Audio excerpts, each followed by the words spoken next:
You are young. I'm 17 years old. You're ambitious. I worked my face off. And you want to make it big early in your life. So in today's video, I'm going to reveal the 7 principles for teenagers and people in their early 20s to become millionaires. Now, I made my first $1 million at 18 years old, and no matter what you see on TikTok, I want you to know that that is not normal. It is not normal in any shape, form, or fashion, but it is because I followed these 7 principles. So what I'm going to reveal to you today not only helped me make my first $1 million at 18 years old, it has helped me to amass a net worth of tens of millions of dollars by the age of 23. So I'm speaking from experience here, but I do want to make it clear that no matter what anyone says, I will hold my hand up and say that a very large portion of why I'm in the position I am today is because of luck, or the grace of God in my opinion, and timing. So just factor that in. Now real quick before we get into today's video, I've had tons of people over the years ask me to do like Q&As on Instagram or even here on YouTube where I answer questions to people's specific cases, you know, their particular question. And I'll be honest, my main Instagram is just a stupid place where I post photo dumps from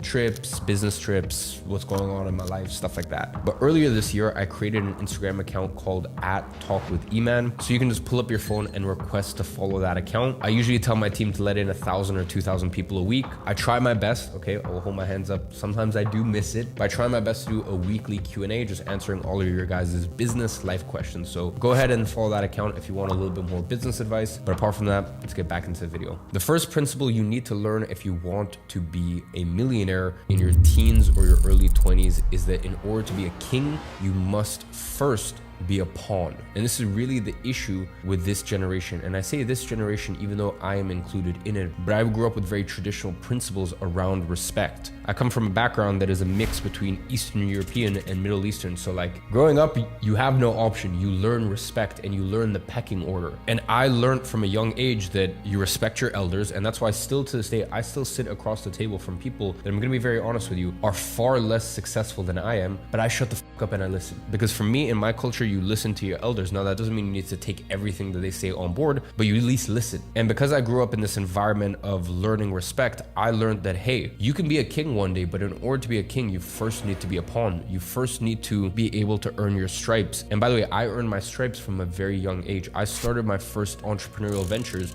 when I was 14. And I learned what it was like to work with clients and, quite frankly, for lack of a better word, be their little bitch boy. I learned what it was like to pay my dues no matter what. It's kind of like, listen, when you're young and you join a football team, you're going to be the one who's the ball boy. At the end of training, you're going to be the one who is expected to carry all of the equipment to and from. And you need to go through that to one day become the captain. You don't just come in, especially as someone who is young, and become the captain all of a sudden. And that is the issue with today's social media bullshit society. They look at things and they look at people and they go, okay, I'm going to jump from here to here, and I deserve that for some reason. And I even get this to this day. People say, hey, Iman, why do you recommend business models that you used to do?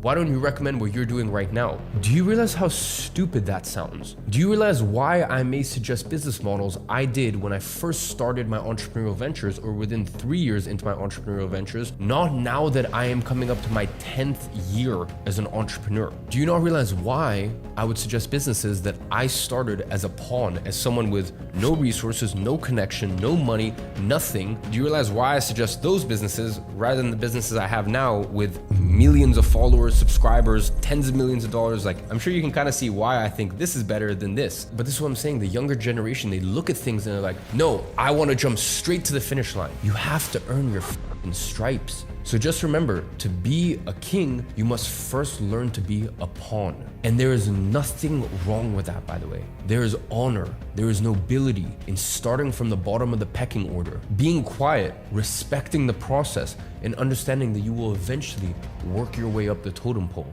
Now, the next principle for teenagers to become millionaires is dress to elevate. And here's what I mean by that. When you are young, people are gonna automatically discredit you. You don't wanna make it worse by the way that you dress. So here's the thing, you can have a 30-year-old that dresses in big labels, Gucci, Balenciaga, wears the funny shoes and all that stuff. And listen, I mean, I'm not against it. Sometimes when I'm feeling comfortable, I dress in streetwear, but if I'm going to an important meeting, I can guarantee you I'm not dressed like that. And my point is that you can get a 30-year-old that dresses like that looks like a 20-year-old, whereas you can get a 18 or 20-year-old that dresses very traditional, very classic, and you can get an 18 or 20-year-old that looks like they're 30. So the point is, don't spend crazy amounts of money to have all these labels and this and that, and I don't think that's a good idea ever, unless you really can afford it, you have a full wardrobe, and sometimes you just want to be a little playful. My best recommendation is just go for clothes that have no branding, no label, and I'm not saying that you need to dress in three-piece suits. Listen, even if you just go in a simple black t-shirt, simple trousers that aren't too baggy, and definitely no skinny jeans, and just some classic timeless shape shoes. Listen, you're not dressing incredibly well, but the point is you can kind of hold your own in any room. Sometimes less really is more. So first learn how to just dress classic and timeless, and then later down the line you can start incorporating some suits. You can start incorporating some double-breasted suits. Maybe before you go to the suits, just get some nice blazers, and you can pair the blazers with trousers. It doesn't need to be a full suit. You know, a lot of times I'm just very comfortable with a nice round neck t-shirt, not like this. This is a lot more, you know, it's a Sunday today, very home comfortable shirt. So not something as casual as this, just a nice fitted white t-shirt or black t-shirt and smart blazer over the top, some trousers and some smart shoes. And you have a very classic timeless look that's not overly formal, and you're never going to be too overdressed in any situation. And then, as I said, later down the line, you can get into your double-breasted, you can get into your three pieces, whatever you feel comfortable in really. But the point is that you really need to learn how to dress to elevate, especially if you're going into the world of business at a young age, because I'm being honest with you, I experienced this firsthand. People will try to discredit you because of your age. So don't give them any excuse or reason to make it an even bigger thing than it needs to be. So dress older than you are. Now, the third principle for teenagers to become millionaires is have something external that humbles you. And here's what I mean by that. There's a lot of people who are young with a lot of ambition in their life, but the issue is there's nothing in their life that has humbled them. Things that will humble you: combat sports. Business will humble you, because no matter how good you are, when you get in the world of business, the market will tell you how good you are. I'll give you a perfect example. I remember when I was 17 years old, I had gotten up to, I think, 15 or 20 grand in my business at that point. I dropped out of school the month prior, and I hired my first employee, full-time employee at $50,000 a year, which, by the way, for a first employee was like, at 17, that was big for me. And I'll never forget it. This person even moved country to join my company, aka just me. And within 3 to 4 days, he quit, packed up his stuff, and went back to his country and was like, I do not enjoy this work. And I remember it was one of the very few times I've ever cried in my life. I remember talking to my mom and just crying and just being like, wow, I feel like a failure. Your business is taking off and you're hiring your first employee, and they leave because A, the work isn't enjoyable enough, or potentially, and this is something I had to face at the time, maybe I just really wasn't an inspiring leader. Maybe I wasn't the sort of leader where my team was like, I would follow you into war. And things are very different now that I have 150 employees. We get 40,000 people a year applying to work at one of my companies, because I was humbled when I was 17 that, hey, maybe you're not as good as you think you are. Maybe you think that you're this little child prodigy. Are you sure about that? Let me humble you. So whether it's business, whether it's combat sports, you need something external in your life to humble you and put you in your place. Because the thing is, especially if you earn a lot of success at a young age, you're gonna start to think you're hot shit. And if you don't have anything to humble you, you will end up becoming your worst enemy. The next principle you need to follow is no casual dating. Either something serious or nothing at all. Listen, if you are in your teenage years or your early 20s, either you go for something serious,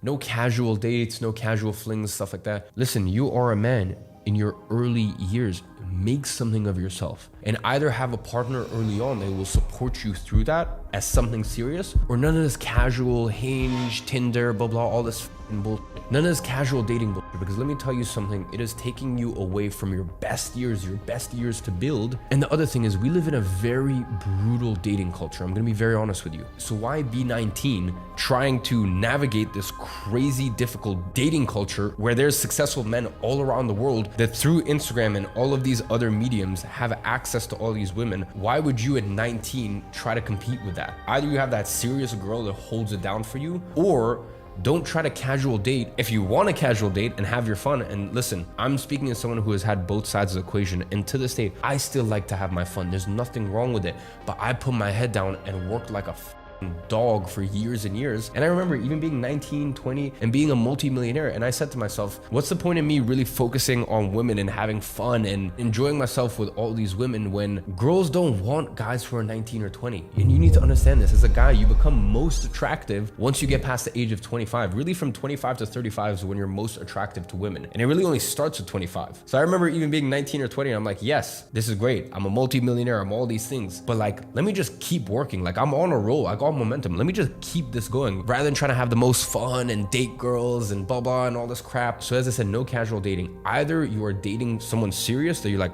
this woman could be that day one for me. And by the way, that day one girl, listen, please take this coming from me. There is nothing on earth that is more valuable than that. If you've got a day one girl and you manage to get a day one girl, you know, all these girls on a yacht, private jet, blah, blah. I have done and still do all these things. But I understand that that does not come remotely close to a day one girl who is there from you from the jump, from day one. So either aim for that, because by the way, that is the most valuable thing you could ever get in life. I'm telling you this. So either you get that or just don't casual date, because you are in your building phase. You have so long, especially as a man. And I know I keep talking to men and I understand that there's I think 10% of my audience is women. And I always do say I make content specifically for men because I grew up without a dad. I had to learn all this shit myself. So that's why I speak to the young men out there. But I know a lot of women still watch my videos and take lessons from men and stuff like that. So as I was saying, keep your head down, keep focused, no casual dating bullshit.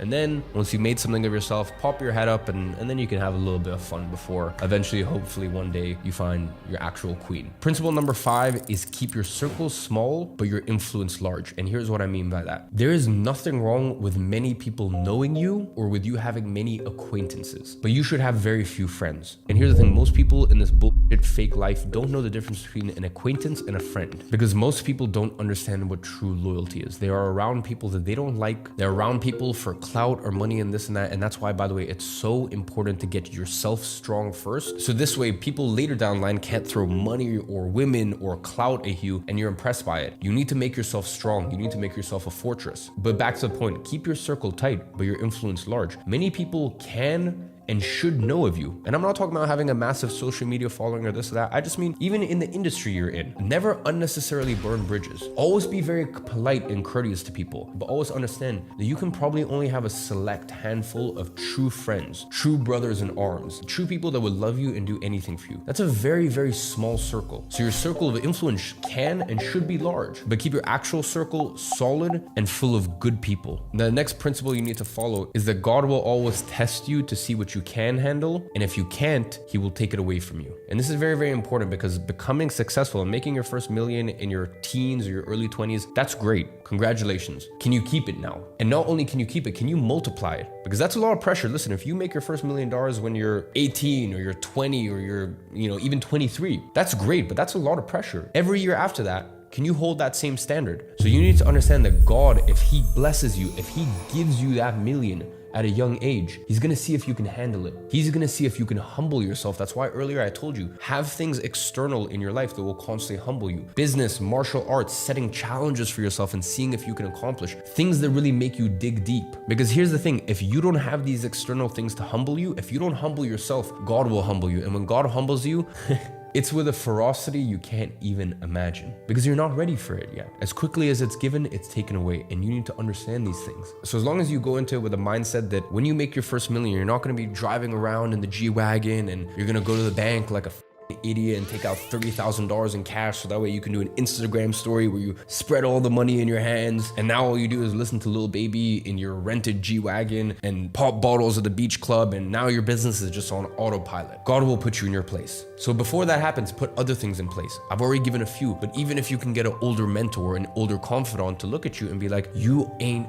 doing it once is nothing special. You're only a legend if you can do it back to back to back. That's when you're a legend. Now, the last principle to tie it all together is invest early and invest as much as you can. Here is the thing. If you make money at a young age, try to get away from you as soon as possible. I'm talking about property. I'm talking about maybe even buying some physical gold. I'm talking about things where the money can get away from you and it's not easy to sell. Here's the issue sometimes, and I'm not totally opposed to it. Here's sometimes the issue with crypto or stocks. You can buy and sell very easily. You can't buy and sell real estate very easily. So buying things that aren't actually very liquid at a young age, I think later down the line, once you're established, that can actually be a detriment. It actually makes things a little bit more difficult. But when you're a young age, you are your worst enemy. You're probably the biggest reason you're gonna this up. So what you want to do is once you make money, push it away as quick as possible. Because here's the other thing, and once again, I'm talking from experience. When you are young and you make a lot of money, you know what people think? People don't think, oh, well done. People think you got lucky. So there's no point being 19 years old, driving all these supercars and blah, blah, all this stuff, because you're not impressing anyone. People just think you're lucky. That's it. So you're better off taking the money, investing it. And when you're 23, you're 25, you get to an age where people can kind of believe this has happened a little bit more. Maybe, you know, you're 22, but you dress the part and people think you're a little older. And that's when you can enjoy and you can live it up and you can do these things, because when you get out of your supercar, people will actually think that you bought that. But when you're 19 and you look young, people will either think you got lucky, they're gonna think you invested in some pump and dump